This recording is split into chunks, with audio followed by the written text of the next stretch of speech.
Muy buenos días con todos. Bienvenidos a este webinar, Arquitectura y Salud, una alianza de control de la enfermedad de Chagas. Por parte de la vicepresidencia, a todos los que se encuentran conectados, muchísimas gracias por estar presentes en este webinar.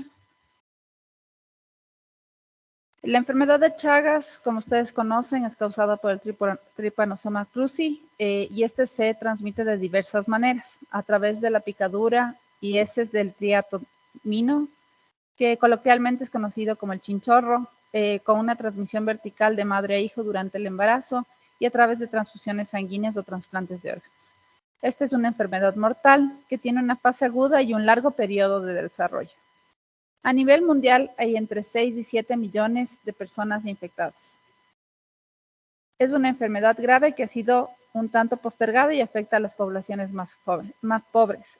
El 14 de abril, en conmemoración de la fecha en la que el doctor Carlos Chagas, en 1909, identificó el parásito causante de esta enfermedad, se ha establecido el Día Mundial de la Enfermedad de Chagas, con el objetivo de llamar la atención a los gobiernos y de la sociedad en su conjunto para sumar esfuerzos en torno al control de esta enfermedad. La Vicepresidencia de la República se encuentra apoyando al proyecto Hogares Saludables para Vivir Saludables, desarrollado por la Universidad de Ohio, conjuntamente con la Politécnica Universidad del Ecuador, a través de CIESAL, cuya finalidad es validar una estrategia de control de la enfermedad de Chagas a través de la construcción de viviendas saludables. En este contexto se ha organizado una mesa redonda para reflexionar sobre esta temática y específicamente para comunicar y generar una discusión académica respecto a las estrategias de control que se están ensayando. Muy buenos días con todos. José, por las palabras. Muchas gracias, María José, por las palabras de bienvenida. Es un gusto dar inicio a esta mesa redonda que se denomina Arquitectura y Salud, una alianza para el control de la enfermedad de Chagas. Bueno, aquí tenemos, esta mesa redonda cuenta con la participación de 3 ponentes. Vamos a comenzar con la presentación del doctor Javier Sancho Mas, que entiendo ya está conectado. Javier es coordinador de la Coalición Global de la Enfermedad de Chagas, es experto en comunicación, advocacy y derecho internacional. Es máster en Derecho Internacional y Derechos Humanos, en formación e investigación literaria y pedagogía. Cuenta con más de 15 años de experiencia profesional en el campo de la cooperación y la comunicación con organizaciones internacionales y Médicos Sin Fronteras. También es profesor en Centroamérica de algunas universidades. Ha colaborado a nivel de Centroamérica como periodista.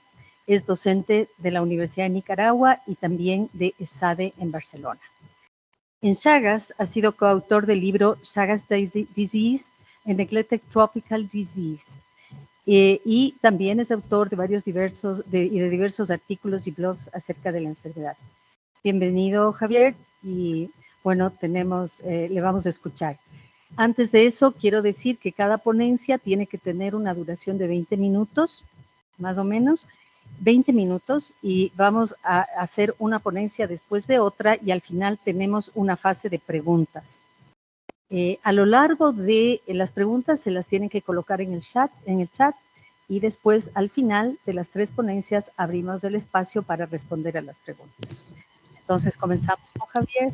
Bienvenido, te escuchamos. Muchísimas gracias. Muchísimas gracias a la Vicepresidencia de Ecuador y a todas las personas que han participado en esto. También al doctor Mario Grijalva, como no, Claudia Herrera. Y un gusto estar con ustedes hoy. Es el segundo webinario al que asisto en el Día Mundial del Chagas de Ministerios de Salud, y eso es un gran signo de cómo los ministerios y los gobiernos, en este caso la Vicepresidencia de Ecuador, las autoridades, van atendiendo, al menos escuchando al Chagas como una posible prioridad de salud pública, con grandes dificultades para atenderla. Yo voy a intentar ceñirme con esta pobre voz que me está dejando el COVID, que me di positivo en estos días, pero lo voy a intentar y a los 20 minutos ustedes me cortan abruptamente con toda confianza, no tengan problema. Voy a intentar ajustarme al tiempo, voy a compartir pantalla.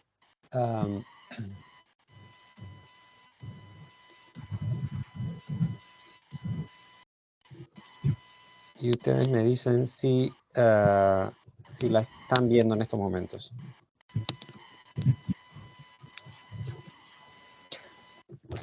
¿La ven ahí? Sí, se ve correcto. Muchas gracias. Voy a saltarme un poco la introducción de los grandes retos. Como me habían invitado a hablar de los grandes retos globales de la enfermedad de Chagas, voy a saltarme un poco la introducción histórica que ya la primera ponente ha resumido mucho mejor que yo en estas presentaciones sobre la historia de la enfermedad. Pero tenemos el principio de esta historia en el doctor Carlos Chagas y el doctor Salvador Massa, de Brasil y Argentina respectivamente, y cómo ellos se atrevieron y fueron los pioneros en hacer la descripción total de la enfermedad, la descripción más completa de la enfermedad, y ya desde esos primeros años con unas percepciones muy parecidas a las que todavía hoy tenemos de la enfermedad en su multidimensionalidad, ¿no? Perdón, Javier, Chagas. estás compartiendo la pantalla del PowerPoint, pero no de la presentación ampliada.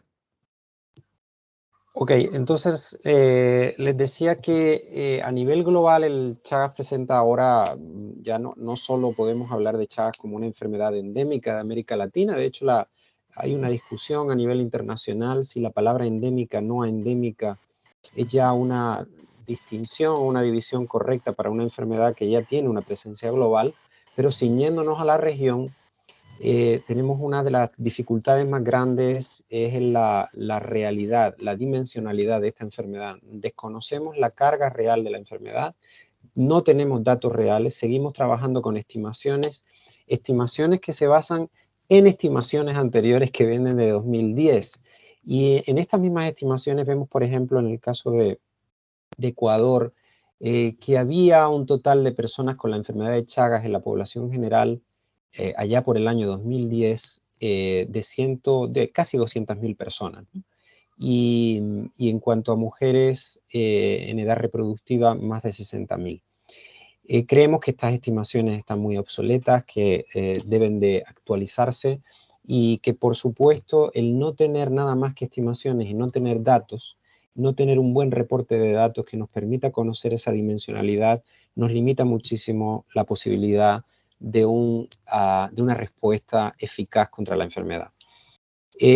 Problemas que tiene la enfermedad, además de su carácter asintomático en gran parte de los casos, pero también hay medidas que sabemos que pueden permitir el control de la enfermedad, como son las campañas de educación y alerta poblacional, los programas efectivos de control vectorial, que según estimamos, y sobre todo con los programas de las iniciativas regionales coordinadas por OPS y los países, han dado grandes frutos en las últimas décadas, y que creemos que deben de ser reforzados especialmente con la aparición de la pandemia, donde los países, yo no desconozco el caso de Ecuador, pero tengo la sospecha de que le habrá pasado como a muchos otros países de la región, que las acciones de control de la transmisión vectorial pues se vieron reducidos, si no totalmente disminuidos durante el proceso de la pandemia por las prioridades de salud y de dedicación de recursos, ¿no? Con lo cual creemos que en muchos casos va a haber que empezar de nuevo de cero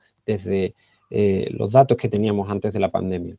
El tercer punto, el mejoramiento de la vivienda, proyecto pionero en Ecuador, que esperamos que los resultados que se obtengan sean escalables a toda la región, porque es uno de los caballos de batalla precisamente que muchas regiones tienen que ver con este carácter multidimensional. No se trata solo de controlar la transmisión vectorial, sino también atajar las otras connotaciones que tiene la enfermedad, los otros olvidos que tiene la enfermedad, que tienen que ver con la pobreza y con las condiciones de vida de algunas zonas más rurales, más remotas, ¿no?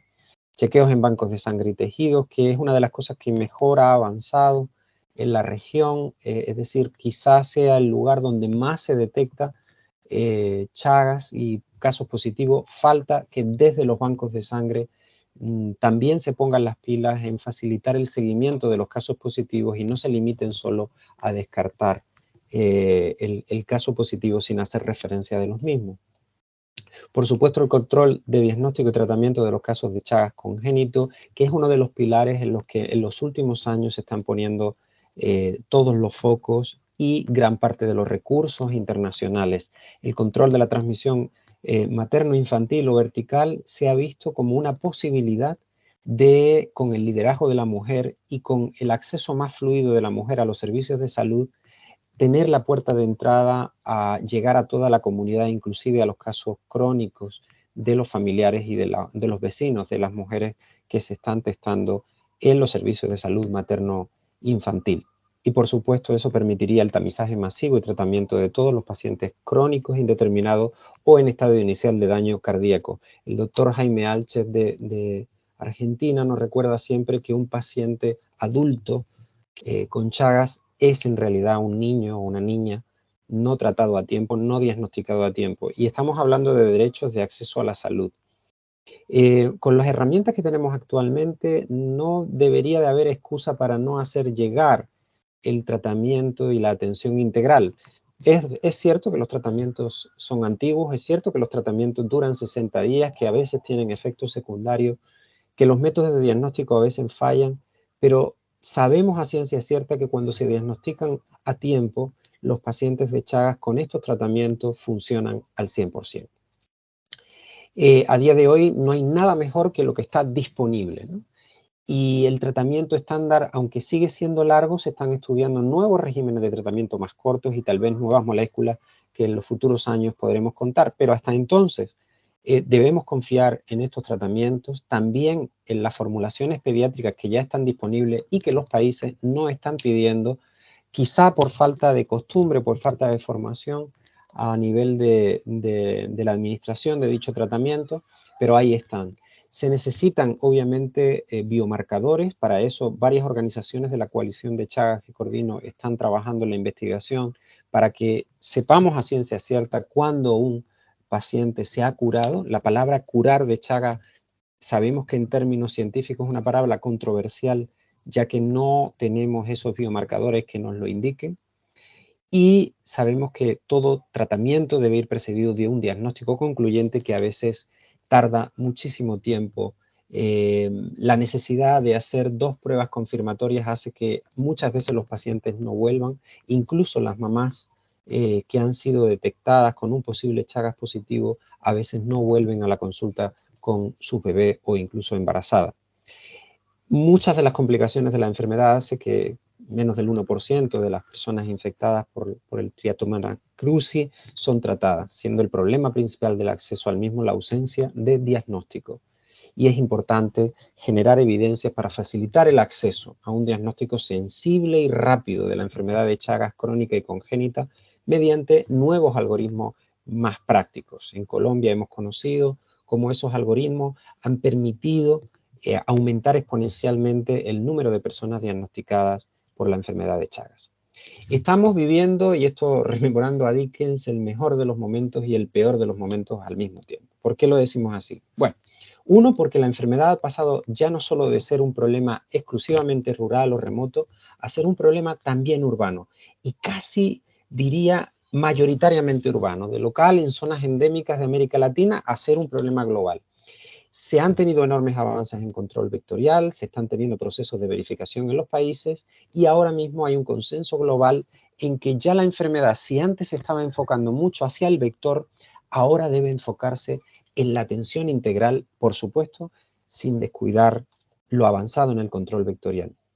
Cada vez hay más evidencias científicas y publicaciones, más proyectos que demuestran que es posible superar barreras tanto en países endémicos y no endémicos. Se consiguió el Día Mundial de la Enfermedad de Chagas en el que colaboramos y que ha puesto en la agenda pública de salud y en la agenda mundial de salud este día, no solo para el sector salud, sino también para la sociedad civil en general, ¿no?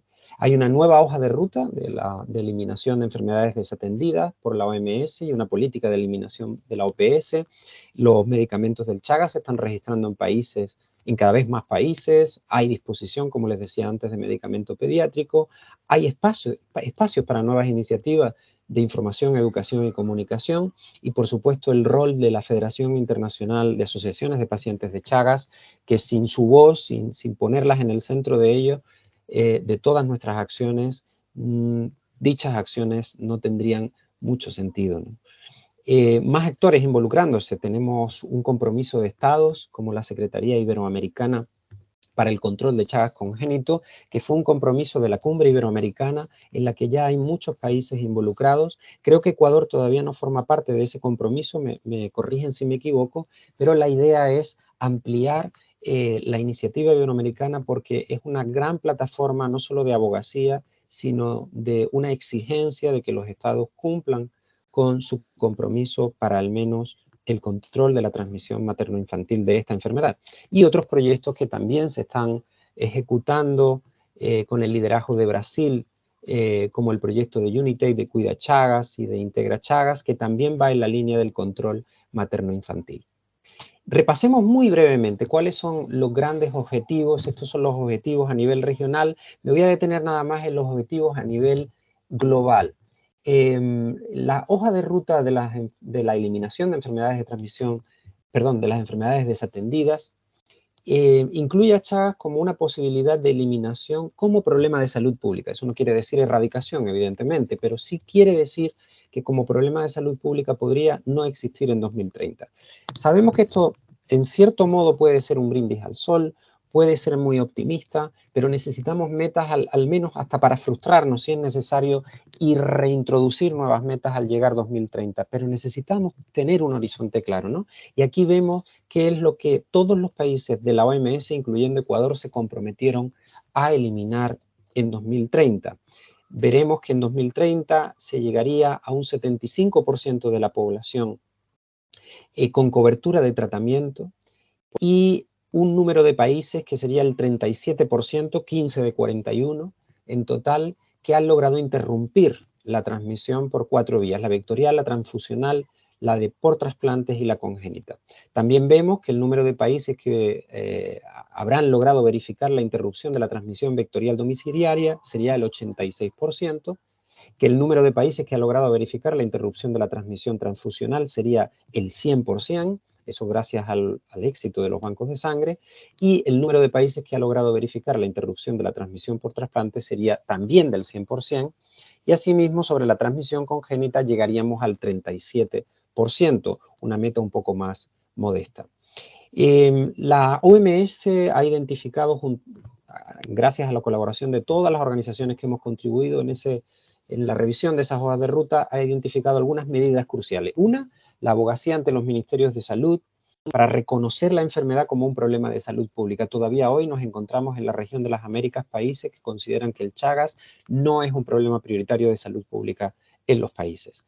La mejora de la atención médica de la enfermedad con la capacitación y la formación, y también velar para que se sigan registrando el control de la transmisión domiciliaria de vectores y coordinar la gestión de la lucha antivectorial con todas las partes interesadas a nivel de la región. Créanme que desde la coalición Chagas estamos en todas estas líneas críticas para la mejora, trabajando en grupos de trabajo y tratando de dar nuestro apoyo, nuestro soporte técnico, nuestros ánimos y nuestro estímulo a los países que así lo quieran. Quiero hablar de un capítulo particular. Quizá todos los que no somos sanitarios, todos los que no tenemos una formación en salud, nos sentimos un poco infiltrados en el mundo de la salud, y yo les agradezco que cuenten con nuestras palabras también. Y quizá un poco condicionado por eso, por mi ámbito profesional, creo que dentro de todos estos grandes desafíos globales hay uno en particular que quizás sea el primero de todos, que no tiene tanto que ver con la parte biomédica, tiene que ver con la parte social, y es la IS, la Información, Educación y Comunicación. Fíjense, cuando hablamos de IS, hablamos de IS interna o externa, es decir, las actividades de información, educación y comunicación van a lo institucional, a veces a los donantes, o al personal de salud que está implementando, o a las comunidades y beneficiarios, esa ya sería externa, o a la sociedad civil, al resto de la sociedad civil. ¿Qué problemas tienen estas formas de IS? Bueno, la institucional a veces, pues que está tan llena de compromisos, ¿verdad? Hay una pelea por poner los logos, ustedes saben, en las piezas a veces que se hacen de comunicación, el mismo lenguaje está muy encorsetado, se nos obliga un poco a tener un lenguaje que contente, ¿no? Y que sea validado por todas las organizaciones, y eso sea o hace que sea un lenguaje totalmente interno, ¿no? Igualmente para la comunicación que se hace al personal de salud, sí hay un esfuerzo en este sentido, pero esa comunicación que se hace al personal de salud debe ir acompañada de una formación sostenible, porque si no, de lo contrario, hacer un video que cuesta muchísimo tiempo, además, y muchos esfuerzos para el personal sanitario, o hacer un curso que luego no tiene una sostenibilidad y una difusión a través de las sociedades médicas, de las escuelas de medicina, del sistema de salud, no tiene mucho sentido porque se muere, ¿no? Y hemos tenido muchas experiencias con eso. Y a veces también al personal de salud le llegan mensajes bastante contradictorios, como que todavía sigue habiendo médicos que dicen que el tratamiento no funciona, o que no hay tratamiento en Ecuador, o que simplemente es una enfermedad con la que se puede convivir sin mayor problema. Cosas así que además nos encontramos bastante porque tenemos un servicio de InfoChagas que recibimos consultas de personas de todo el mundo, familiares de afectados mismos, que nos cuentan estas interacciones con el personal de salud de varios países, ¿no? Y por último, la comunicación externa. Quizá la que a mí más me preocupa, la comunidad y los beneficiarios. Esta es la que más se trabaja en nuestros sistemas de salud y en las organizaciones no gubernamentales que colaboramos con ellos, ¿no? Hay una construcción más colaborativa, se cuenta más con las personas afectadas y con los líderes de la comunidad. Pero sabemos también que cuando se forman a los líderes de la comunidad hay un impacto directo inmediato, pero también hay una pérdida de interés con el paso del tiempo. Y no se puede achacar a que no se haya hecho un buen esfuerzo, no se puede achacar a que no, en muchos casos, claro, no se haya contado con la comunidad del principio. Pero la enfermedad tiene sus problemas y la enfermedad necesita, bueno, un seguimiento de los casos, las pruebas confirmatorias tardan mucho, el mero hecho de ser asintomática, todo ello, si ustedes mismas y ustedes mismos fueran las personas que han sido formadas para fomentar y animar en su comunidad el control y la atención de la enfermedad de Chagas, verían que son grandes barreras desmotivantes, porque al final es muy difícil luchar contra lo invisible, ¿no? Se necesita también, además, más investigación en el impacto de la información, educación y comunicación, de todas las acciones al respecto, desde una manera profesional. Al respecto, quiero resaltar una publicación del año pasado de un grupo interuniversitario, interacadémico, donde estaba Claudia Nieto y el doctor Grijalva también, que me pareció muy interesante porque es de las pocas publicaciones que analiza el impacto de las actividades de información, educación y comunicación y la necesidad de una mayor investigación sobre el proceso y sobre el impacto de estas acciones. Y me quiero detener aquí al final, que es quizá el ámbito en el que yo más me muevo, que es la comunicación hacia la sociedad civil. Es ahí donde tenemos el gran reto pendiente en Chagas. Créanme, empezamos de cero. ¿Por qué? Porque falta el relato. Sabemos muy bien que los ministerios de salud, que los grandes donantes, que las autoridades políticas e incluso que las comunidades afectadas y que el personal de salud no se va a preocupar por esta enfermedad desatendida si no hay una cierta presión social. Y para que la haya, la sociedad necesita manejar un relato fácil de contar y fácil de diseminar, que pueda contarse de boca a boca, en un lenguaje popular. Para eso necesitamos liberar los términos del Chagas, liberarlo de lo que es la parte científica, porque a veces en el sector científico y en el sector salud queremos ser tan puristas que antes de que la gente hable de la enfermedad ya estamos corrigiendo lo que ni siquiera ha sido pronunciado. Y ahí es donde tenemos el gran reto. ¿Por qué una causa que debería de ser una causa latinoamericana, porque es quizás una de las enfermedades, si no la que más nos hermana a todos los países de América Latina, La gente en la calle de las ciudades, de los pueblos, no habla de Chagas con la misma soltura con la que habla de dengue, de malaria, de Zika. ¿Por qué no?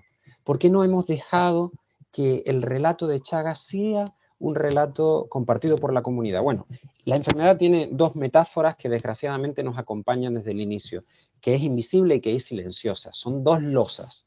O sea, imagínense para comunicar lo invisible y lo silencioso. Habría que imaginarse que uno es ciego y sordomudo. ¿Cómo me comunico siendo ciego y sordomudo? Pues este es el gran reto para la comunicación. No es una misión imposible, pero es una misión en la que no solo depende de comunicación, depende del personal de salud recogiendo los datos y reportándolos. Eso es romper el silencio. Depende de los agentes políticos al ponerlo en agenda. Este paso de hoy, de un evento en la vicepresidencia de Ecuador, ya es un paso político. Depende de los recursos financieros. Si no hay donación, si no hay dedicación de recursos, no podemos avanzar, ¿no? Pero la esencia de la comunicación, fíjense, se basa en imágenes y palabras, y estamos luchando contra algo que no tiene imágenes, que no tiene palabras. Es metáfora, es asintomática y encima es silenciosa. Para comunicar a la calle tenemos muy poco tiempo. La gente se queda con una frase, con una imagen, y esa es la frase y la imagen que puede compartir en redes sociales o que puede compartir con el más poderoso de los sistemas de comunicación, que es el boca a boca en las familias. Pero por eso es tan importante que encontremos un relato, que encontremos un símbolo, que sea rápido y fácil de compartir. Pero aquí tenemos un gran problema, es una enfermedad multidimensional, multicausal, que además quien elabora la comunicación muchas veces por falta de recursos son los propios profesionales de la salud no especializados en IEC. Por eso sería necesario incorporar profesionales de IEC a todas las planificaciones de salud desde las fases iniciales. Y después está el tema de dónde enfocarnos. Nos enfocamos en el ámbito rural urbano, en zonas remotas o de migración, en una ruta de transmisión u otra, endémico o no endémico, en qué lengua lo hacemos, porque ni siquiera en nuestros países tenemos la misma lengua, y además ni siquiera mencionamos ni nombramos la vinchuca, la chincha, el barbeiro con la misma palabra. Grandes retos, ¿no? Pero a veces yo creo que estos grandes retos se pueden superar con una mayor coordinación entre los sectores biomédicos y los sectores de comunicación. Ahora bien, a pesar de esos grandes retos, tenemos dos grandes cosas. Y pongo aquí dos inspiraciones mías, como son Jorge Casa y Mónica Ojeda, dos grandes escritores, dos grandes narradores ecuatorianos del pasado y del presente y del futuro, que nos enseñan a contar de maneras diferentes la realidad del país. Tenemos un buen principio y un buen final, y es el 80% de todo el relato. El principio lo tenemos con el descubrimiento de la enfermedad de Chagas, el primer caso, la niña Berenice, el 14 de abril, que fue reportado por el doctor Carlos Chagas, y todo ese archivo fantástico en el cual los primeros doctores se involucraron y percibieron la enfermedad no muy lejos de cómo la percibimos hoy, ¿no? Es un gran tesoro de archivos del inicio de ese relato. Y tenemos el final de esta historia, esa hoja de ruta que enseñábamos antes, ese sueño posible de hacer que esta enfermedad sea eliminada como problema de salud pública, si no en 2030, un poquito después, pero por lo menos lo tenemos cerca porque tenemos herramientas. En las dos últimas décadas ha habido grandes avances, pero el mensaje que capte la atención en pocos segundos y se asocia a una movilización todavía no ha llegado. Estamos cerca de conseguirlo. Ha habido campañas que lo han conseguido, que han conseguido un poco. Por ejemplo, esta campaña Ningún bebé con Chagas fue la causante del compromiso de los Estados miembros de la Cumbre Iberoamericana para el control de la transmisión materno-infantil. Pero hay otras redes que han surgido, por ejemplo, desde el Día Mundial, de ese gesto del Día Mundial, han surgido redes de colaboración, entre las que está la Coalición Global de Chagas y otras iniciativas que han puesto más interés en Chagas. Aquí en la presentación les voy a dejar con algunos ejemplos de iniciativas que van contra lo invisible de Chagas. Y ya para terminar, sí comentarles que hemos tratado en los últimos tiempos de encontrar cierta forma de visibilizar el Chagas con estos símbolos que de alguna manera hagan que sea fácil, viralizable, que el mensaje de Chagas llegue a la comunidad, pero también a toda la sociedad civil a través de los medios de comunicación, etc.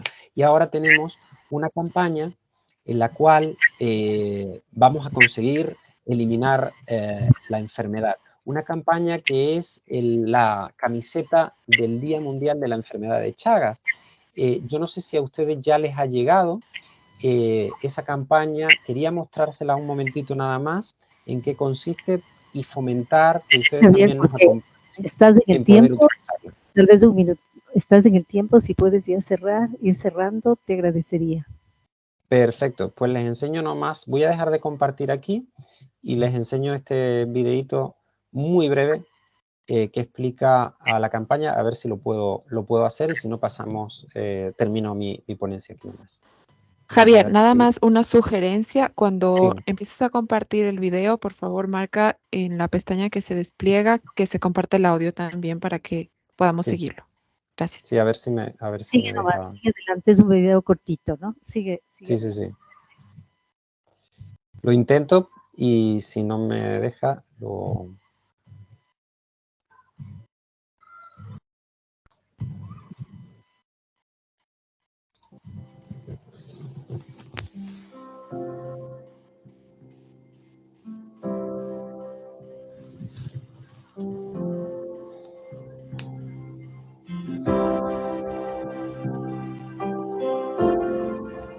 Soy Marcelino Huertas. Soy León Gieco. Carla Ortiz, Lorenzo. Fran Gómez. Tiendas libres. Kio Careje. El Vasco Anticochea. Milton Cortés. Javier Solís Valdivia. Ponete la camiseta. Admiro Vanderlei. Gustavo Fernández. Canticuénticos. Néstor Fabre Mosier. Jofre Mateu. Julia. Jofre Bardasí. Bernat Zuler. Pipo Sebón. Ro Ferrer. Y me pongo la camiseta del Día Mundial de la Enfermedad de Chagas. Necesitamos hacer visible la enfermedad. Para que los derechos de quienes tienen Chagas Continua afetando muitas pessoas. Chagas é uma malaltia que é 8% de milhões de pessoas. Chagas disease is affecting millions. Es una malaltia muy grave.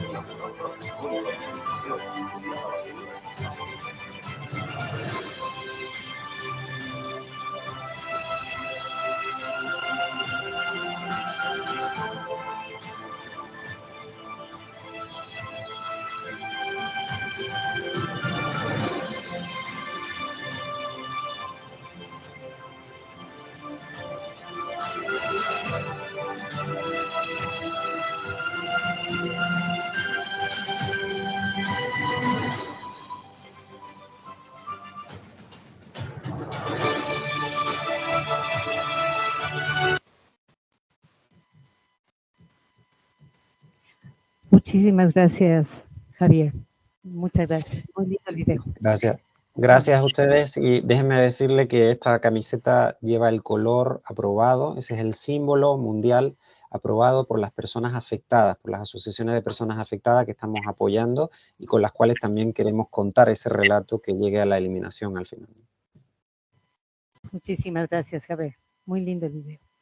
Bueno, entonces sigamos adelante con el programa. Ahora tenemos la presentación por parte del doctor Mario Grijalva de, el tema de él es Chagas en el Ecuador, una estrategia para la eliminación. Mario Grijalva es director del Centro de Investigaciones para la Salud en América Latina de la Pontificia Universidad Católica del Ecuador. También es director del Instituto de Enfermedades Tropicales e Infecciosas de la Universidad de Ohio en Estados Unidos. Es doctor en Biología Molecular y Celular y profesor en el Departamento de Ciencias Biomédicas en el Heritage College of Osteopathic Medicine de la Universidad de Ohio. Sus investigaciones incluyen el estudio de la biología y epidemiología de la enfermedad de Chagas en el Ecuador y en los Estados Unidos, la mejora de la seguridad del suministro de sangre en los países en desarrollo y la iniciativa Vida Saludable. Es un experto reconocido internacionalmente en el tema propagación de enfermedades infecciosas y es quizá el principal experto mundial en la enfermedad de Chagas. Bienvenido, Mario, y qué gusto tenerte aquí. Muchísimas gracias y qué gusto. Pues es muy difícil seguir a Javier Sancho.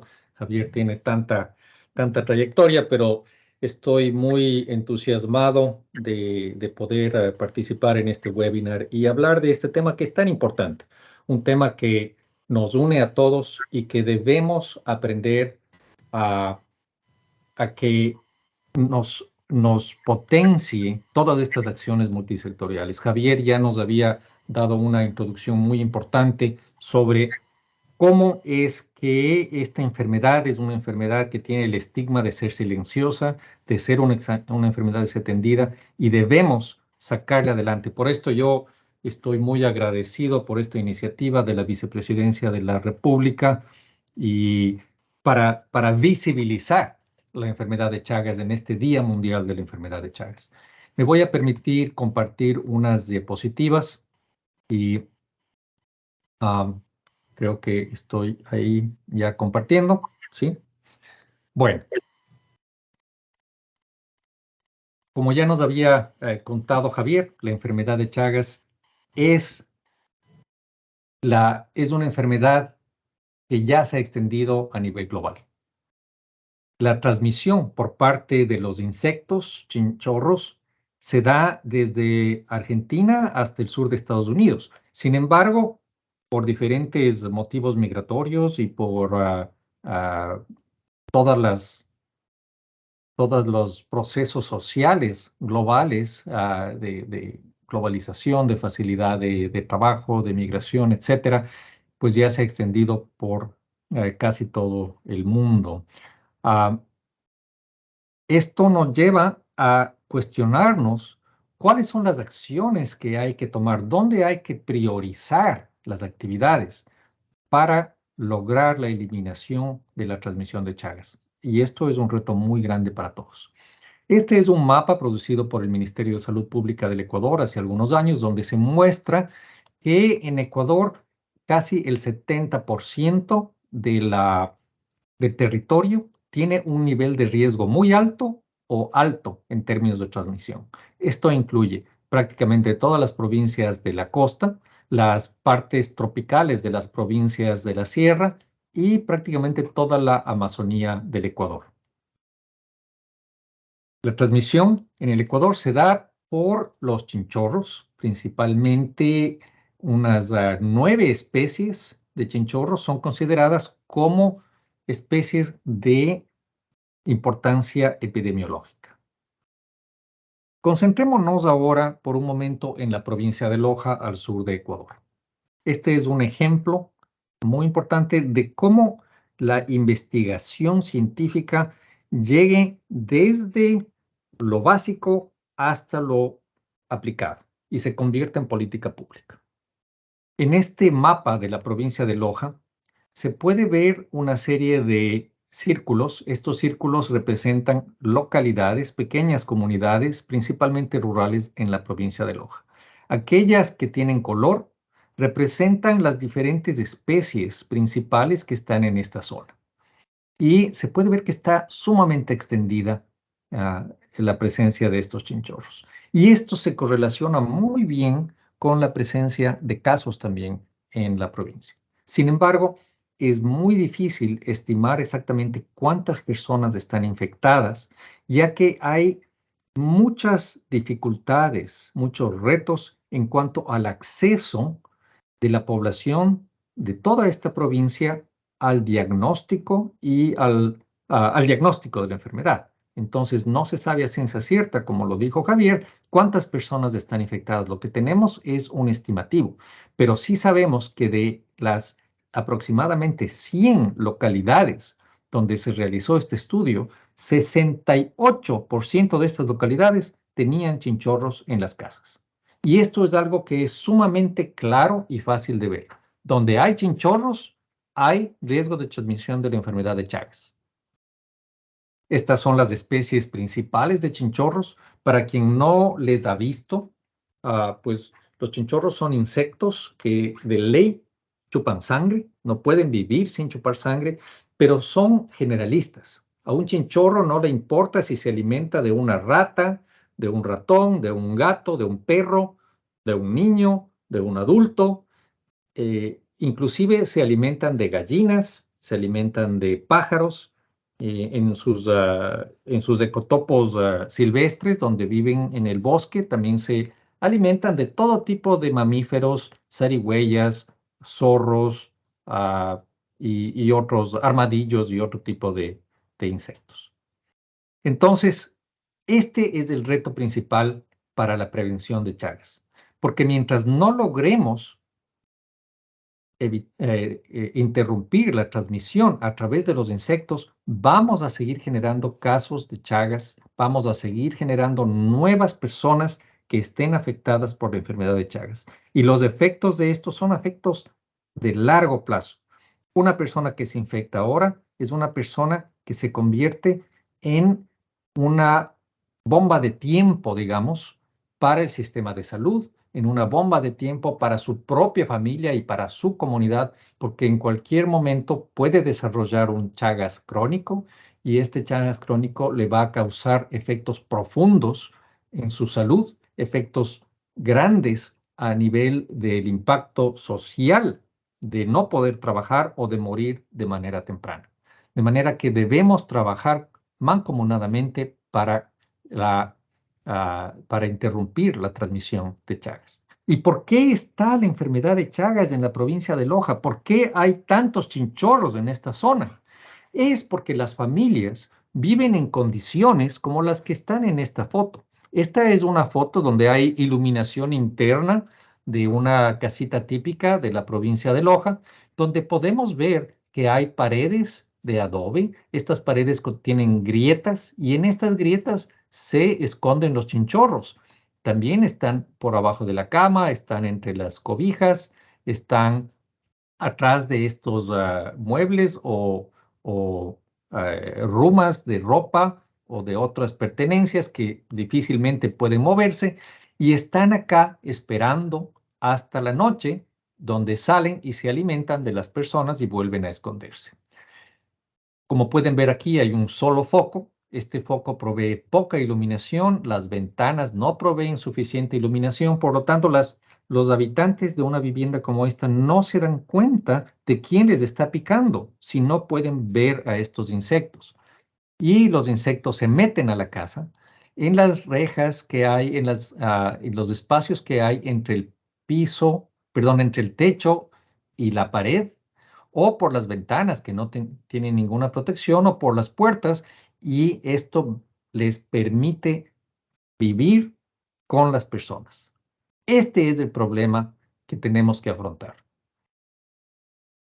Existen métodos químicos de eliminar los chinchorros. Si uno aplica de manera técnica insecticidas a las casas, los chinchorros se mueren y por lo menos en el Ecuador todavía no tenemos reportes de resistencia de los insectos a los insecticidas.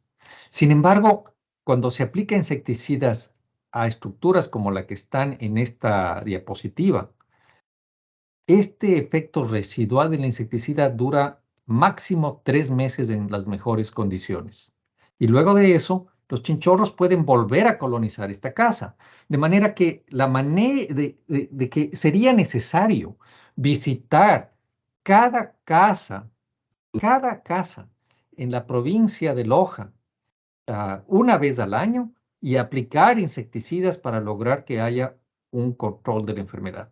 El costo de una movilización de ese tipo, la logística necesaria para una movilización de ese tipo es impensable al momento y no se puede hacer.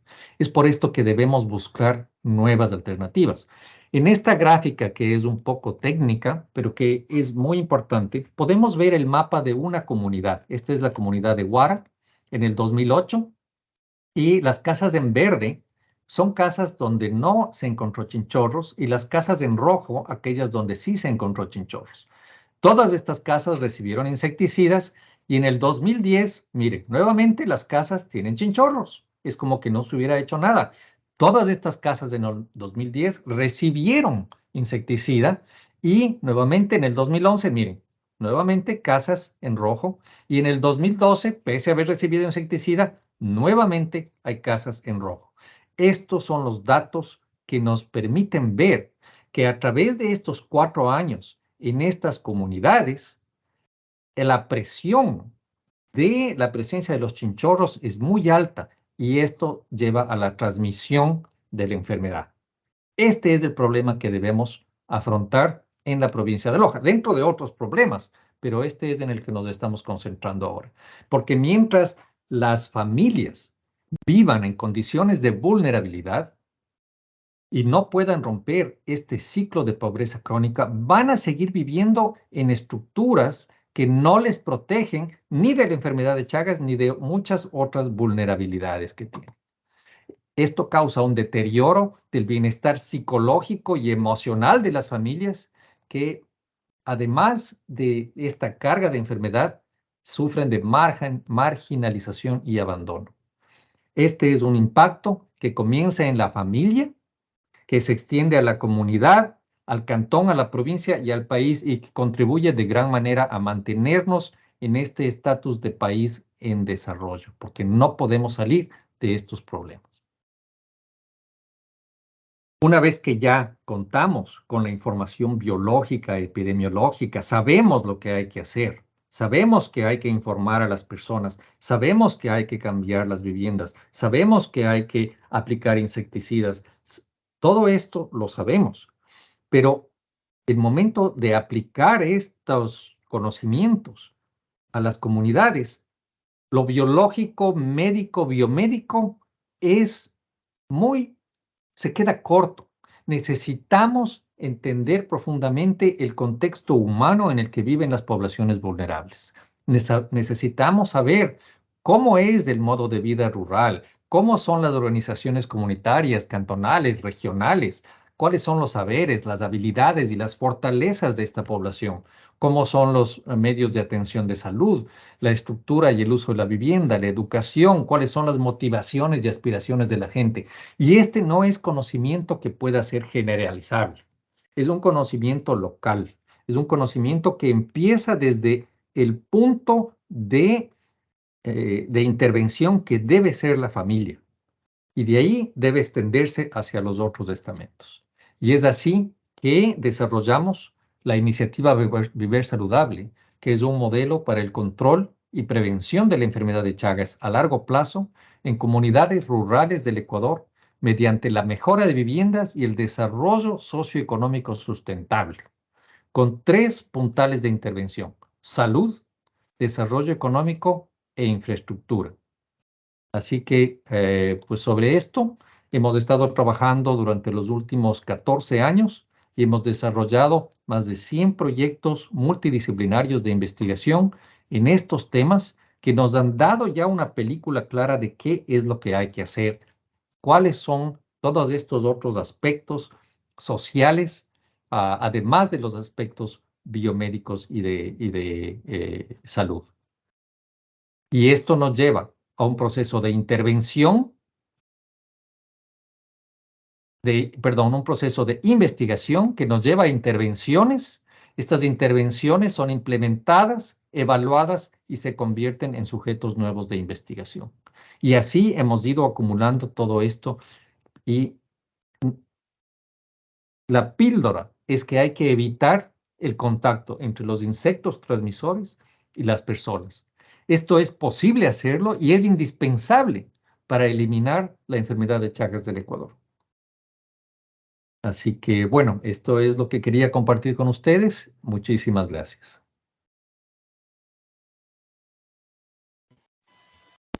Muy amable, Mario.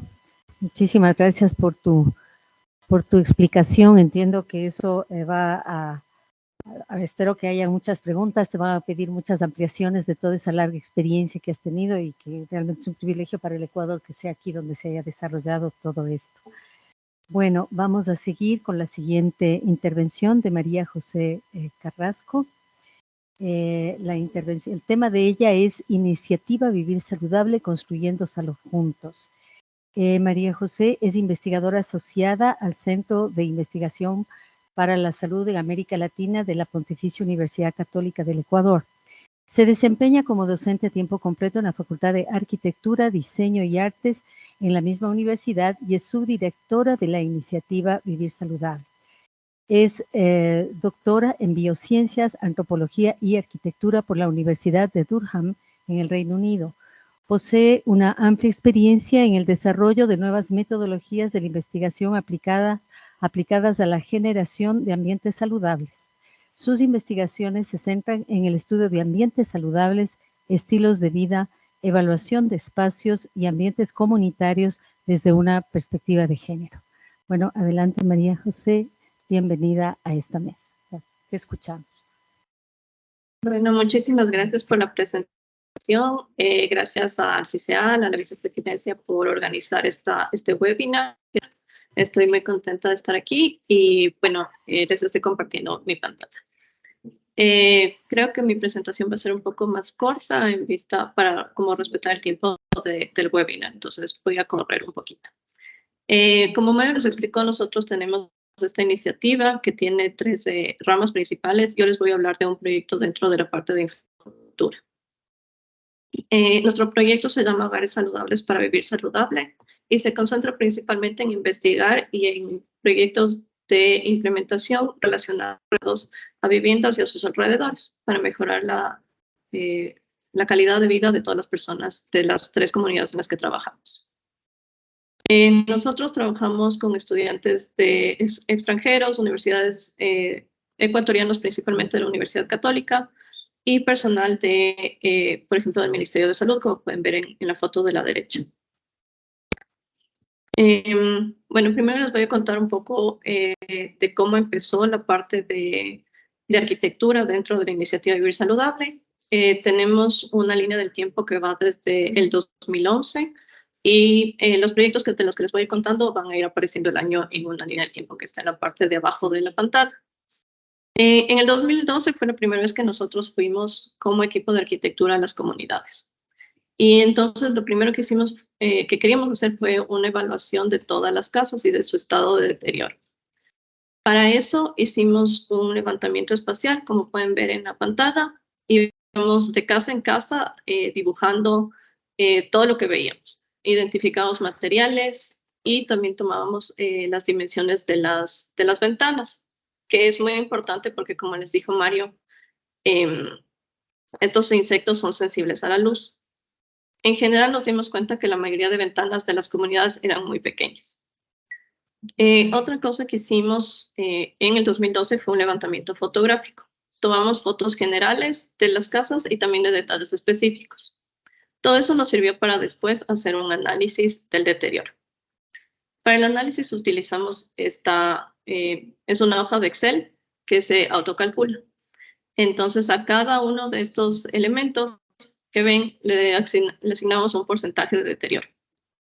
Hay elementos que, como pueden ver, tienen un valor más alto que otros. Por ejemplo, cubierta tiene un valor más alto que pisos. Esto se debe a que en las estructuras que se construyen con tecnología de tierra, la cubierta es muy importante, porque la tierra si se moja, obviamente se hace lodo. En cambio, los pisos no son tan importantes como la cubierta o la cimentación. Pero para el caso de la enfermedad de Chagas, el piso sí es importante, entonces se le asigna un porcentaje.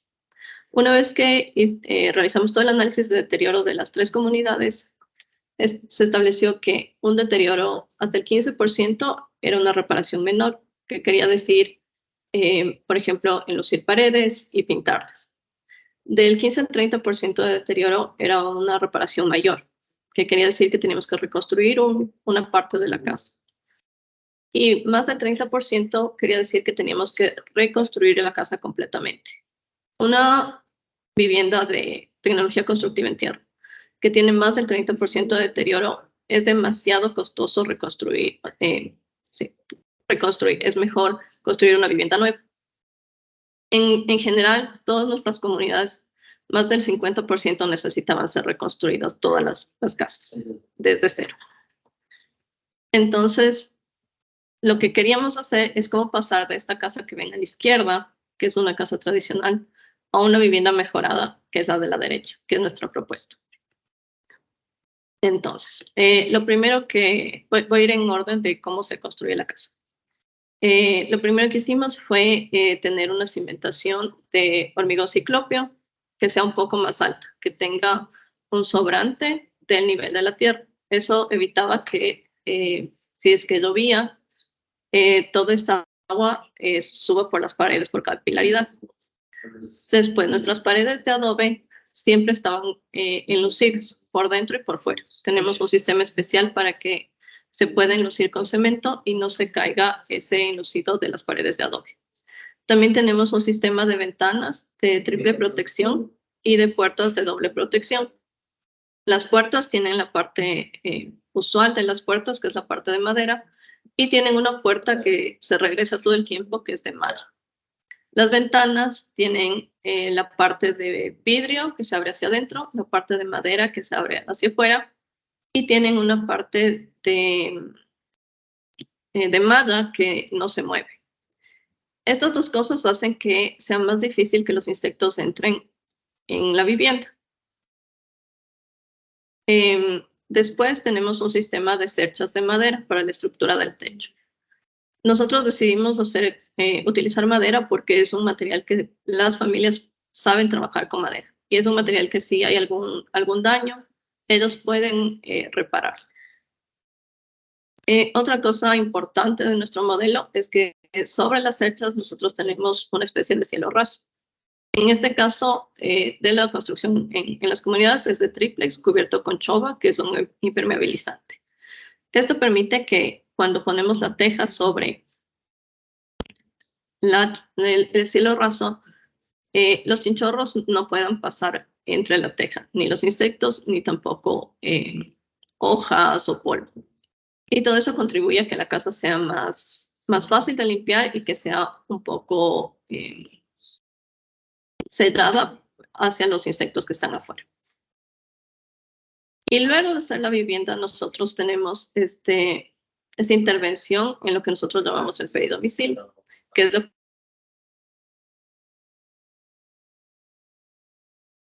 cerca que delimita la vivienda y hay otra cerca que contiene los animales que tiene la familia. Entonces la idea es que los animales no estén cerca de la casa. También dentro de la cerca de peridomicilio tenemos un jardín, que le llamamos un jardín productivo. Y esto está anclado a otro de los proyectos que tenemos que va ligado a la construcción de las casas. Otro punto importante es que las baterías sanitarias están fuera de las viviendas. Esto se debe a que en las comunidades no existen sistemas de sanitización y tienen agua entubada, pero no es tan constante. Entonces, para evitar cualquier problema, tenemos la batería sanitaria afuera. Para empezar todo este proceso de diseño, nosotros tuvimos varios talleres con miembros de la comunidad. Teníamos talleres participativos, íbamos con diferentes maquetas, como pueden ver en la foto, y se iba adaptando el diseño a lo que ellos necesitaban. También pensamos que no solo tenía que ser un diseño participativo, sino que la construcción también sea participativa. Y para eso hicimos talleres en conjunto con el CECAP para que las comunidades adquieran este conocimiento más técnico respecto a la construcción. La primera casa que construimos no fue una vivienda, fue una casa comunal. Está ubicada en una de las comunidades que se llama Belamarín. Este proyecto nos sirvió para que las comunidades vean que nuestro sistema constructivo sí funcionaba. Una de las preocupaciones más grandes que tenían los miembros de la comunidad es que los adobes que nosotros utilizamos son muy pequeños. Son de 30 por 30, más o menos, por 10 centímetros de alto. Eso en comparación a un adobe tradicional de las comunidades es un cuarto más o menos. Los adobes de las comunidades son muy, muy grandes y son muy difíciles de transportar. Eso hace que las construcciones tradicionales de la comunidad sean mucho más rígidas, pero también evita que ellos puedan tener ventanas más grandes. En cambio, con nuestros adobes, como es un sistema tradicional con mejoras tecnológicas, permite que tengamos ventanas más grandes, lo cual es importantísimo en el tema del Chagas. Esta es la casa comunal terminada. La casa comunal cumple 10 años en agosto. Y bueno, hemos aprendido muchísimo de la casa comunal en términos de apropiación de espacio, por ejemplo, que ya les voy a contar. Después de ese mismo año hicimos nuestro primer prototipo de vivienda con una familia. Fue en Guara. es justo la comunidad que Mario les enseñaba el mapa de que salían las casas infestadas año tras año. Es en esta misma comunidad. Esta fue la primera familia que, por decirlo de alguna manera, se arriesgó a construir con nosotros. Entonces, ellos hicieron sus adobes y construyeron, teníamos un grupo de maestros, de albañiles, y teníamos estudiantes y construimos todos juntos. En el 2014 decidimos hacer algo diferente y nuestros proyectos desde el 2014 fueron mejores en viviendas que no estaban tan deterioradas. Entonces, por ejemplo, esta es una casa en Chaquisca. Si se fijan en la foto de la izquierda, pueden ver que hay una parte que es como una estructura de palitos. Esa era la cocina. Lo que hicimos fue botar esa parte y hacer una cocina con bloque, porque esta casa es de bloque. Cambiamos las ventanas, las puertas, como pueden ver en la otra foto, y también se enlució las paredes.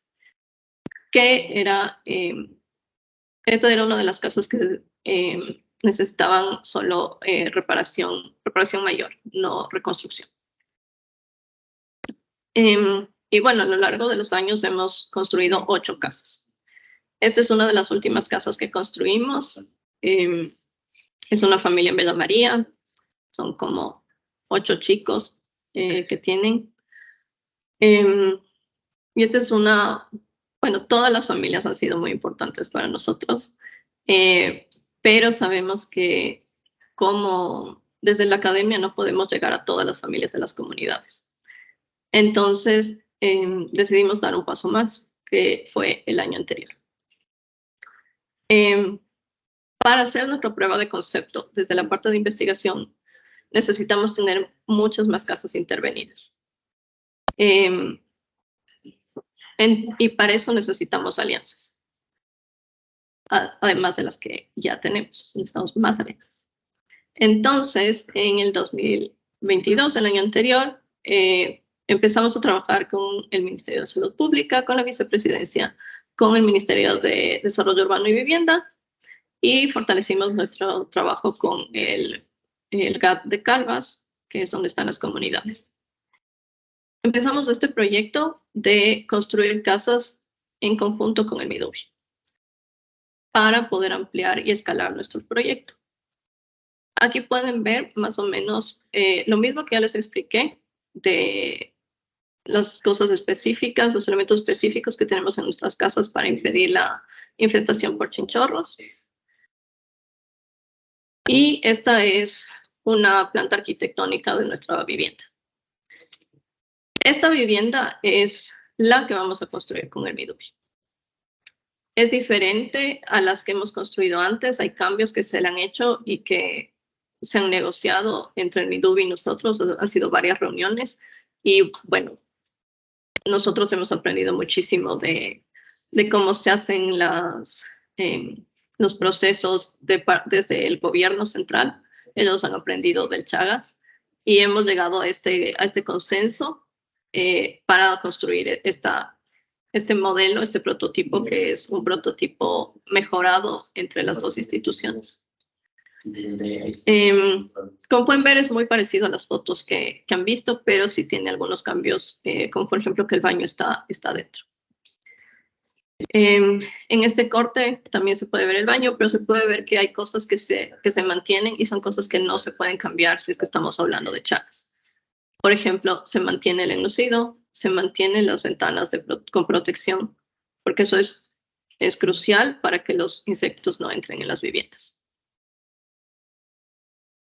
Hemos pasado por varios retos, en general, toda la iniciativa, pero los principales retos para este proceso con el Midubi han sido la tenencia de tierra, la fabricación y movilización de adobes y en general el proceso, pensar cómo vamos a hacer este proceso tan grande de construcción en las comunidades.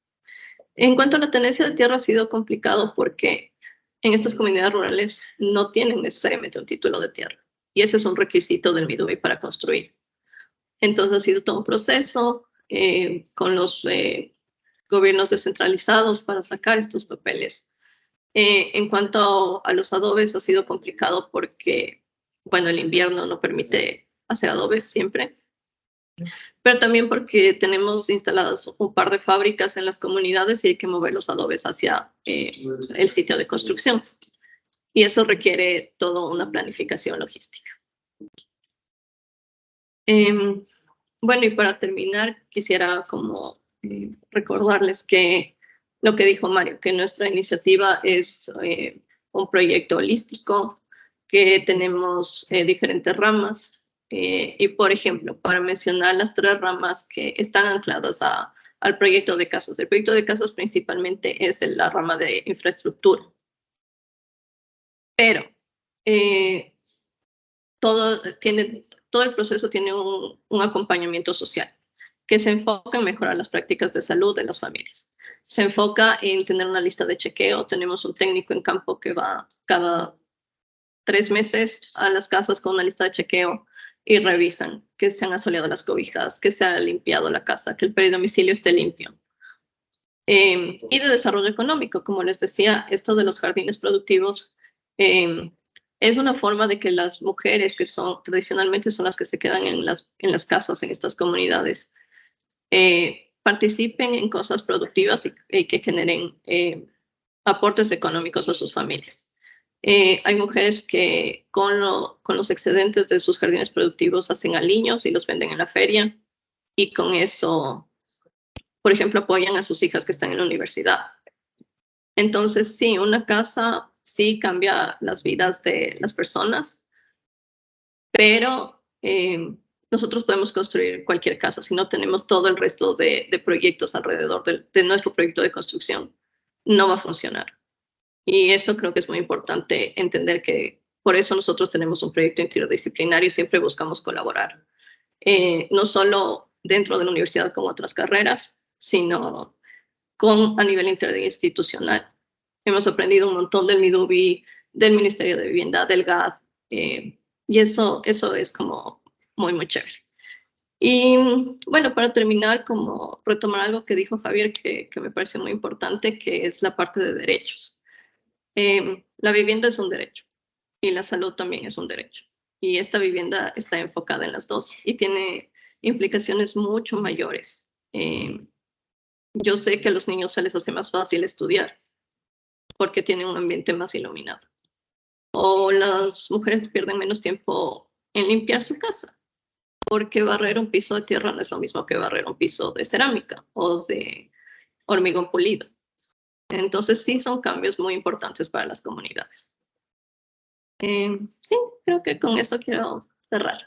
Muchas gracias.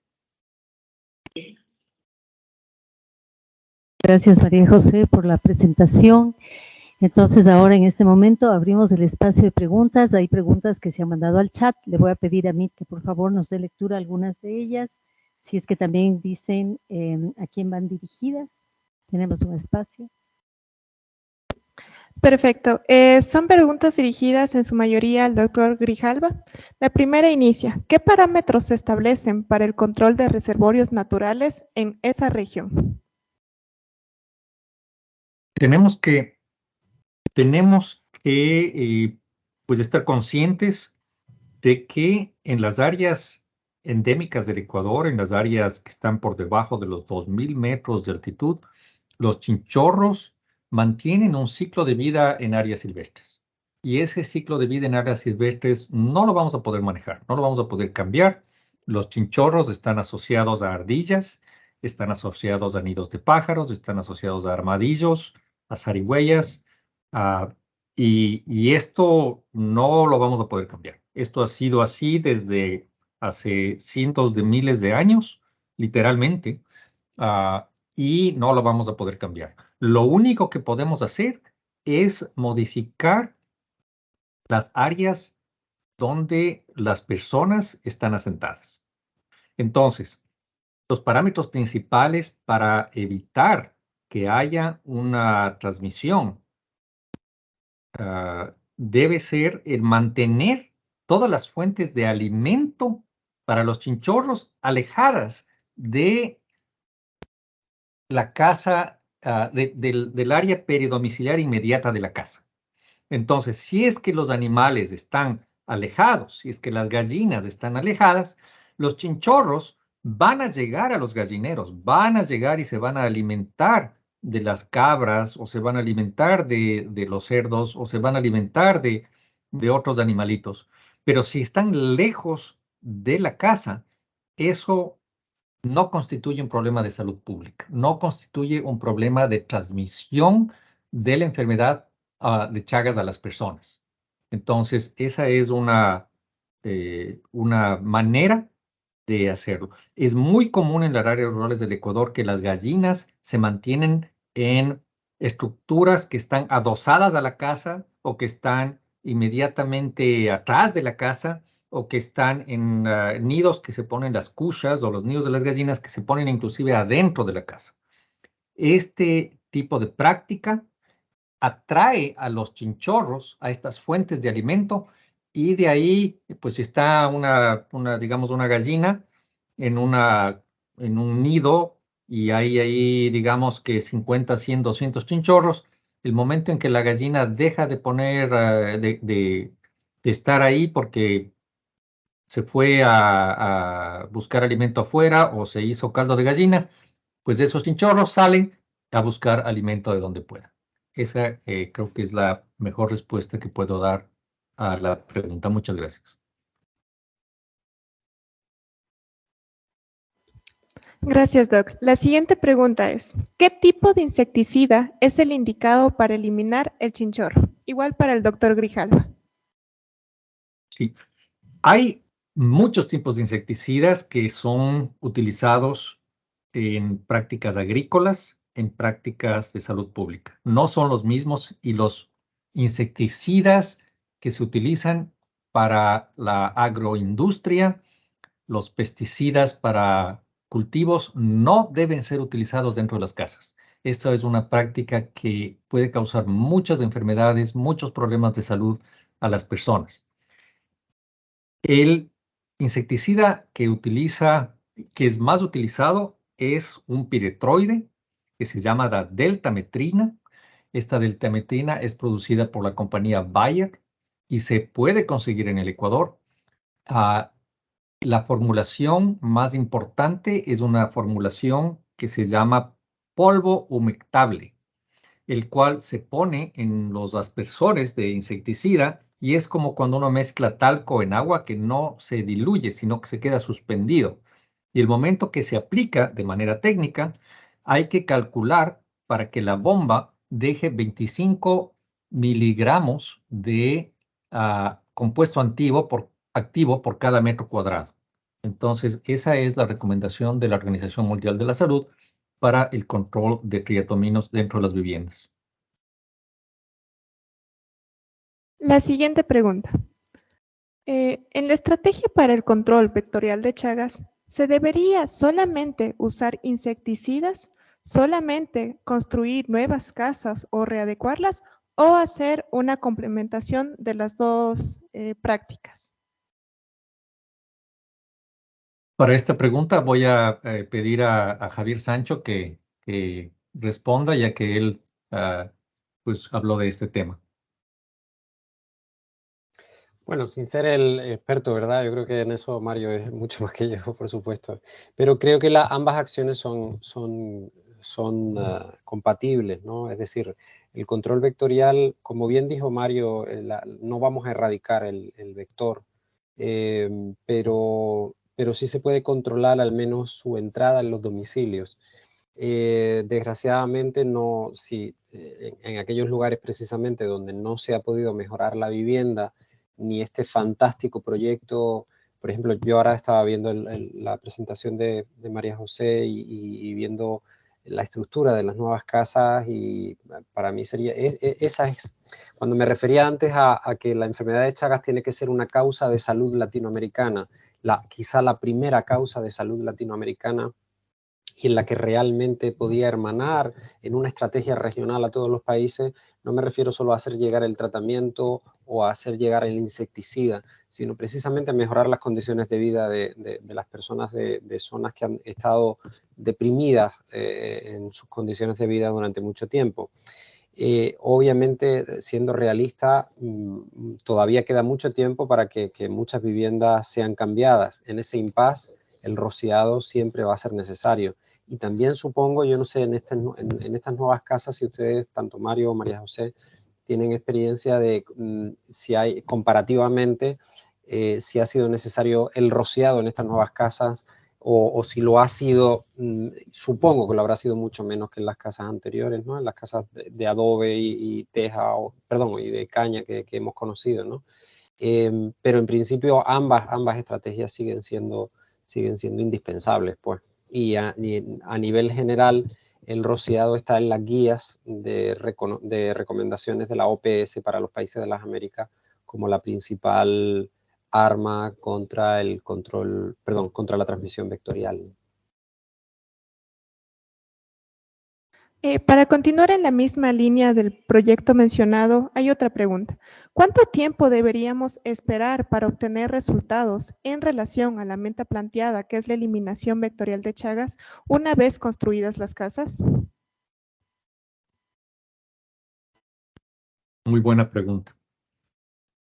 Como lo indicó María José, en su presentación hasta ahora la experiencia es de 8 viviendas. En estas 8 viviendas que cuentan con características que les llamamos cariñosamente anti-chagas, sí, pero deberían ser anti-insectos, digamos, o hogares saludables para vivir saludable, no ha habido insectos. No ha habido, hubo un caso de un insecto que entró y la familia le detectó inmediatamente y le eliminó, pero no ha habido colonización, se han hecho búsquedas anuales en estas viviendas y funciona perfectamente. Claro, el número de viviendas es muy poco, son 8 viviendas que inclusive luego ya desde el 2013 hasta ahora la vivienda más antigua tiene 10 años de uso con una completa apropiación de la familia de sus espacios. Que o sea, ya no es lo mismo una casa nueva, nuevita, que una casa que ya está usada por 10 años, donde hay cierto nivel de deterioro de las mallas o de ciertos elementos de la casa, pero hasta ahora se mantiene sin chinchorros. ¿Qué es lo que yo veo como una proyección? Al momento estamos trabajando en este proyecto que es... Tenemos ya la prueba de concepto y ahora es de este pilotaje de la fase primera del pilotaje, donde vamos a tener un total de 36 nuevas viviendas construidas, ojalá hasta agosto del 2023. Luego viene la fase 2, que será el llegar a tener 100 viviendas, que sea por reconstrucción o por refacción, porque acuérdense que no todas las viviendas deben ser completamente destruidas, van a estar protegidas contra los chinchorros. En este punto es que vamos a ir aprendiendo cómo trabajar con los diferentes estamentos públicos, con inversión privada, con inversión multilateral y mostrar que hay éxitos. Como tenemos ya esta demostración de éxitos en las primeras 8 casas, ahora vamos a tener esta demostración de éxito en las siguientes 36 viviendas y así sucesivamente. Yo estimo que el siguiente paso debe ser una ampliación de este programa hacia todo el Cantón Calvas. El Cantón Calvas tiene aproximadamente 6.000 viviendas altamente vulnerables que deberían ser completamente cambiadas. Ese sería el siguiente paso. Estimo que se demorará entre 1 y 3 años en gestionar esa inversión y luego ir avanzando sistemáticamente para lograr la eliminación de Chagas cantón por cantón y ir logrando una certificación internacional de la interrupción de la transmisión en cada uno de estos espacios político-geográficos. De esa manera, esto va a ir llamando la inversión pública, la inversión privada, la inversión multinacional para poder escalar el programa a toda la provincia de Loja y luego simultáneamente también a otros lugares del Ecuador. Entonces, yo creo que es posible lograr esta eliminación, pero es algo que se va a demorar por lo menos unos 15 a 20 años en ser logrado. Esto no es de corto aliento. Los problemas con los que estamos trabajando son problemas estructurales, sociales, son problemas que vienen de años, de décadas, y pues lograr este cambio de chip hacia viviendas, hacia hogares saludables para vivir saludable es algo que se va a demorar mucho tiempo.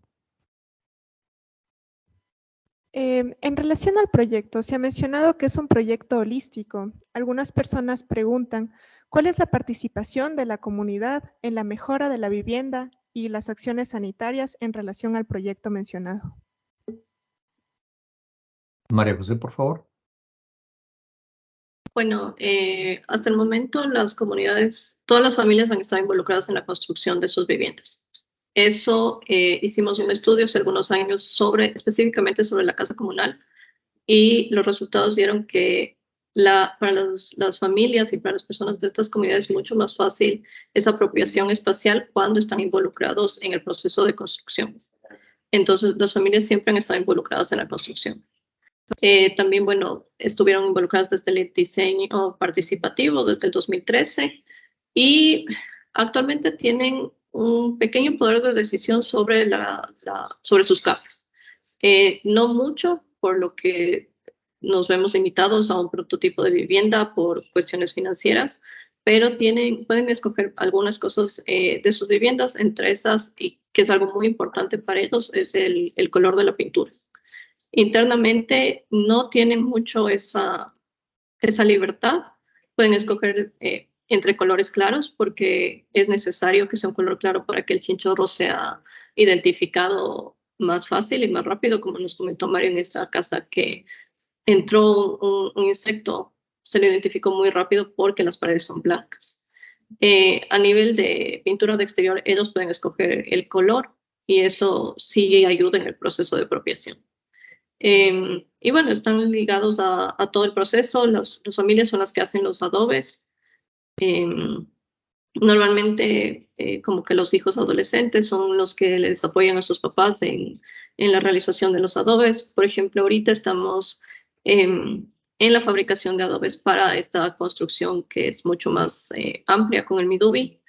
Tenemos una familia en Bella María específicamente que la semana anterior hizo 1000 adobes grandes y son solo 2 personas. Es el dueño de casa con uno de sus nietos y él se moviliza todos los días a la casa de sus abuelos para ayudarles con los adobes. Entonces son todas esas historias que son historias súper chiquitas y que a nosotros nos inspiran un montón, pero que a las familias les ayudan a sentir las casas como suyas y no como algo que se les está dando. Y eso también es importante decir. Nuestras familias son familias socias, no son familias beneficiarias, porque nosotros tenemos un proyecto conjunto, donde ellos comprometen cosas y nosotros también.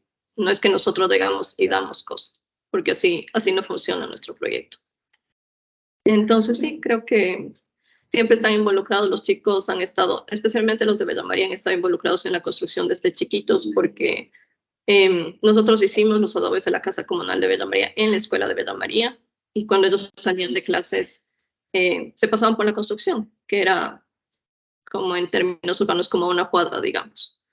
Entonces los chicos siempre han estado como curioseando lo que hacemos y las obras. Entonces esos chicos ahora ya son adolescentes y participan también en la construcción de las viviendas. Muchas gracias. Por cuestiones de tiempo voy a realizar solamente 2 preguntas más. He tratado de consolidar un poco las preguntas que han puesto todas las personas para generar las inquietudes. Y en relación al proyecto, se menciona que la iniciativa Vivir Saludable. ¿Esta iniciativa Vivir Saludable ya ha sido implementada o cómo ha sido implementada en otros países de Latinoamérica?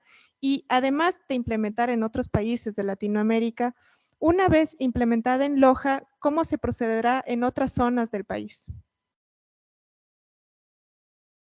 Muy buena pregunta. La iniciativa Vivir Saludable, tal cual lo hemos presentado, es pionera, es un esfuerzo pionero en el Ecuador, ¿no? Hay otras actividades que hacen otros grupos en varios otros países relacionados a vivienda que son diferentes. Hay un grupo muy importante en Guatemala, hay un grupo muy importante en Paraguay. La transformación de casas en Brasil fue una herramienta muy importante en los años 90 para lograr bajar la incidencia de la enfermedad del Chagas en grandes partes del país. Pero tal cual está aquí mostrada, no hay todavía en otras zonas. Estamos ya listos, y esto es súper importante, estamos listos para ampliar el proyecto a otras zonas del Ecuador, ¿no? Y esto es sumamente importante porque lo que tenemos no es la casa no es lo que va a eliminar el Chagas del Ecuador. Es una herramienta más dentro del arsenal para eliminar la transmisión de la enfermedad de Chagas. La casa lo que es un sitio seguro para las personas y es algo tangible donde se puede pues implementar mejores prácticas familiares, personales para lograr esta interrupción vectorial. Pero no podemos simplemente hacer un molde de casa en Loja y trasplantar ese molde de casa a Machala o a El Oro o a Puerto Viejo o a otras zonas que tengan características climáticas, socioeconómicas, culturales diferentes. Entonces, lo que tenemos ahora es un modelo de investigación-acción, mediante el cual se puede trabajar en comunidades diferentes, siguiendo los pasos de recabación de información sociológica, cultural y de todo ese contexto humano local, y en base a eso codiseñar lo que es una vivienda saludable para vivir saludable para esa zona. Entonces, es un proceso que nos lleve a una coparticipación con las personas para llegar a construir ese tipo de soluciones que son aplicables para ellas, que son aceptables para ellas en el lugar donde viven, no que son impuestas desde los Estados Unidos o desde Quito o desde la cabecera provincial o cantonal, sino que son adecuadas para las personas donde viven, de acuerdo a su modo de vida que ellos quieren tener. Qué maravilla sería poder vivir en un área rural, cultivando, vivir en la naturaleza, tener unas vistas como las de Loja, que son una maravilla. ¿Qué tipo de vida más maravilloso e idílico si podemos tener la posibilidad de que estas personas mejoren sus condiciones de vida y, de acuerdo a esto, sus condiciones de salud? Finalmente, uno de los mayores temas de preguntas aquí es en relación al tratamiento y al diagnóstico. Entonces, se menciona si las pruebas diagnósticas o el tratamiento, cuál es el más actual en relación a fase aguda, fase crónica, y en relación a las pruebas diagnósticas de acuerdo a sensibilidad y especificidad. Y si en caso de ya tener estas pruebas y demás, ¿cómo se adquieren estas pruebas en el Ecuador y los medicamentos? Esa es una pregunta muy compleja de responder. Pues yo quisiera responder esto pidiéndole a Javier que nos cuente un poquito sobre el programa de donación de tratamientos y luego complementar un poquito con cómo es la situación de diagnóstico y tratamiento en el país. Adelante, Javier. Sí, cómo no. Todos los países de la región, inclusive Ecuador, tienen la opción de conseguir el medicamento a través de una donación. En este caso es el Nifurtimox. La OPS tiene un programa que se llama el Fondo Estratégico, por el cual el país hace un pedido a la OPS y llega el medicamento que ha pedido el país.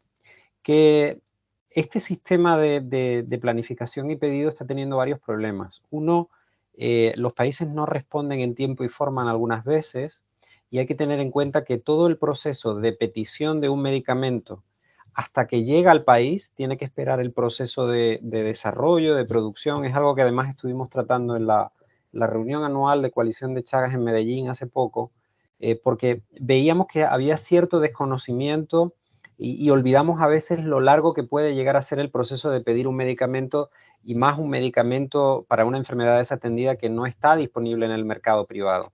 que tiene que venir a través del Ministerio de Salud y a través de una petición de donación o de fondo estratégico, ¿no?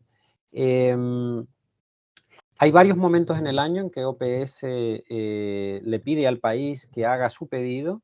¿Qué es lo que ocurre? Que normalmente se tarda unos 9 meses en que el medicamento llegue al país. Es decir, si esa planificación no está bien hecha, en base a los datos que tiene el país y luego tiene una urgencia de medicamentos, es muy difícil conseguir ese medicamento adicional a veces, porque se tarda mucho, ¿no? Se tarda 9 meses. Y ahora el medicamento tiene un vencimiento a los 3 años, es decir, entre el pedido, la producción y demás, te encontrás con que cuando el medicamento llega al país, a lo mejor a ese medicamento solo le queda 1 año de vida, 1 año y medio de vida a veces. Por eso es tan importante detectar a los pacientes y hacerles llegar el tratamiento y que los canales de distribución en los países funcionen. Aquí tenemos uno de los grandes déficits en toda la región. Y ahí es que animamos a las autoridades de salud a hacer una buena planificación y desde ya nuestro apoyo al programa de Chagas para que esto se realice, porque el acceso al tratamiento es clave, ¿no? En cuanto a los kits diagnósticos, desconozco cuál es el estado en este momento de Ecuador. Se están investigando nuevos kits diagnósticos que agilicen y sean más rápidos, pero hay una grandísima variedad de kits diagnósticos. Actualmente la OPS está trabajando en una revisión para hacer una nueva recomendación sobre los kits diagnósticos que se deben utilizar. Y para el medicamento tenemos 2 opciones. Les comentaba Nifurtimox y esta Venidasol. El Venidasol también producido por una farmacéutica argentina española, Elea, y el Nifurtimox por Bayer. Ambos se pueden conseguir, si no bien con donación, a precio de costo, pero también hay que recordar que hay formulaciones pediátricas de ambos medicamentos que también están disponibles y no se están solicitando. Eso es altamente preocupante porque los datos que vemos de pacientes tratados siguen siendo muy bajitos en la región. Y por eso este año estamos intentando trabajar con los países, también con Ecuador, que ya hemos empezado alguna conversación, para ir midiendo los progresos que se vayan teniendo en diagnóstico y tratamiento y ir estimulando que se busquen a los pacientes. El Chagas es una enfermedad que si no se busca, no se encuentra, y si no se encuentra es como si no existiera. Entonces, digamos, hay esa dificultad. Donde se encuentra a veces, que es en los bancos de sangre, no se reporta, y donde también se encuentra es en los sistemas de atención cardiológica, que ya es como si perdiéramos el paciente a nivel de que ya nadie reporta que era de origen chagásico, por ejemplo, ¿no? Y hay muchas complicaciones cardíacas que vienen de origen chagásico y que ya por su propia naturaleza entran a formar parte de una atención especializada. Por eso reforzar la atención primaria y tener ahí el tratamiento es lo que nos recuerda este año la OMS con el tema del Día Mundial de este año, que es precisamente el reforzamiento de la atención primaria. Ahí es la primera trinchera, ¿no? Ahí es donde hay que poner todos los fuegos, digamos, para intentar detener al Chagas. Bueno, muchísimas gracias. Bueno, yo voy después de esta tan interesante exposición desde el panorama global que lo ha hecho Javier y la presentación más específica de esta experiencia de investigación de varios años que también hemos visto y que hemos sido privilegiados de que esto se haga aquí en el Ecuador. Creo que yo voy a ensayar solo unas poquísimas, brevísimas conclusiones a partir de lo que se ha dicho. Lo primero, que es este planteamiento que me llegó muchísimo de que el Chagas es una enfermedad silenciosa. Y yo pienso que es algo que planteó Javier y es muy importante en 2 dimensiones, tanto en una macro y en una micro. O sea, silenciosa, porque como es una enfermedad que no es que es una enfermedad crónica, es una enfermedad que demora mucho en mostrar ciertos signos en su desarrollo en la parte crónica. Entonces, no es una enfermedad que llama la atención así inmediatamente de la misma gente, y como no hay miles de casos que están golpeando las puertas de los servicios en una forma aguda, porque inclusive se ve que es difícil detectarla realmente, entonces no es una enfermedad que logra entrar en la escena pública desde el punto de vista macro como tal. Entonces, en ese contexto, de hecho, Javier lo plantea y parece que es muy importante que hagamos esfuerzos como el de este webinar o que hagamos un esfuerzo desde todas las instituciones, no solo las públicas, sino desde la misma sociedad, para tratar de ponerla en la agenda pública, porque eso perjudica a que entre como una prioridad y se consigan los recursos que se necesitan, no solo para el tratamiento de la enfermedad, sino sobre todo para impulsar este conjunto de estrategias de prevención de ellas. Y de hecho, también por ser silenciosa, pues la gente no busca ni siquiera tratamiento. Inclusive cuando le detectan, a la gente hay que buscarla activamente, lo que quiere decir que los servicios de salud tienen que montar estrategias de búsqueda activa de casos probablemente y mejorar los sistemas de registro y colocarle realmente en la agenda pública como un problema que tenemos que avanzar. Este carácter de silenciosa nos muestra también, o sea, se contrapone con una situación compleja que se planteó aquí. Ya no es una enfermedad rural, es una enfermedad que va a lo urbano y en el contexto de la globalización, que es lo que está pasando, en el contexto de la migración y en estos contextos, además de deterioro de grandes sectores de la población en sus condiciones de vida, probablemente habría que ver qué va a pasar con la propia diseminación de la enfermedad. Ya, el otro tema que tenemos, y la otra conclusión interesante, es la importancia del enfoque integral.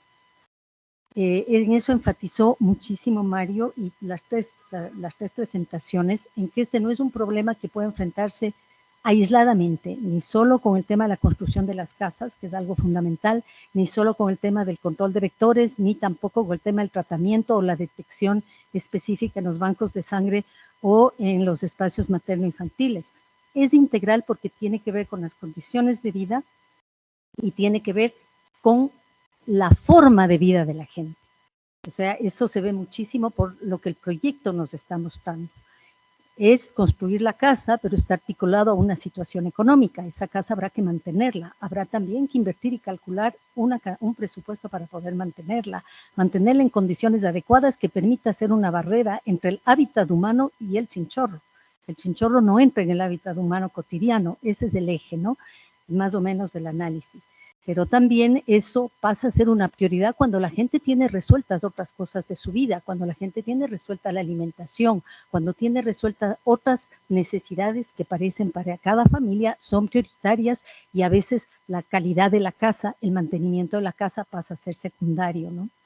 Pero no es solo eso, sino también cómo la gente vive, cómo la gente puede incluir ciertos tipos de hábitos saludables en su cotidianidad, que son parte también del desarrollo integral. Entonces creo que ese enfoque integral que se está ensayando en el proyecto es fundamental como una lección para entender que los problemas de salud son problemas sociales, arraigados en estructura económica, social, cultural y política, y por eso se requiere no solo la acción de los gobiernos, sino de la acción de la sociedad en su conjunto para lograr lograr una transformación de las condiciones de vida que permitan controlar este tipo de enfermedades. Y el tercer aspecto que a mí me parece muy interesante resaltar es el carácter de esta estrategia interdisciplinaria. Aquí estamos hablando de un tema de salud, entre comillas, y nosotros vemos que hay un biólogo, hay una arquitecta y hay una persona formada fundamentalmente en lo que es comunicación, advocacy, educación, pedagogía, porque Javier tiene una cantidad de perfiles de acuerdo a lo que vi en su hoja de vida. Y cómo estos temas de salud realmente se abordan desde esta perspectiva interdisciplinar, en donde además se pone énfasis en lo que desde la salud pública se habla de la promoción de salud. O sea, trabajar en esos aspectos que tienen que ver con cómo vive la gente que no está enferma, pero que le protege de una serie de posibles condiciones que le pueden llevar a una enfermedad. Es un ejemplo maravilloso de la importancia de ver el ámbito de la promoción de salud, que es justo lo que se debe hacer con la gente sana. Y cuando se trabaja en vivienda, estamos trabajando con gente sana para evitar que se exponga, en este caso los chinchorros, y pueda enfermarse. Entonces, realmente, además es una maravilla haber podido hacer esto en el Día Mundial de la Enfermedad de Chagas, como un pequeño granito de arena desde la vicepresidencia para poder contribuir a colocar esto en la agenda pública y a decir, tal vez si unimos manos, unimos fuerzas, podemos realmente lograr el control de este mal y hacer que los chinchorros vivan en su hábitat y los seres humanos también en el nuestro un poco más saludable y con felicidad.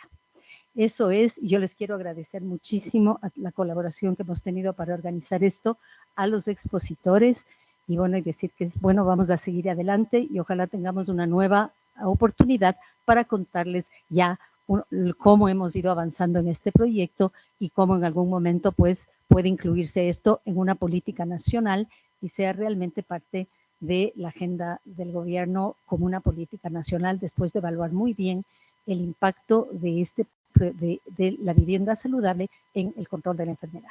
Muchísimas gracias a todos los asistentes y muy buenos días. Buen día, muchas gracias por la invitación. Muchas gracias.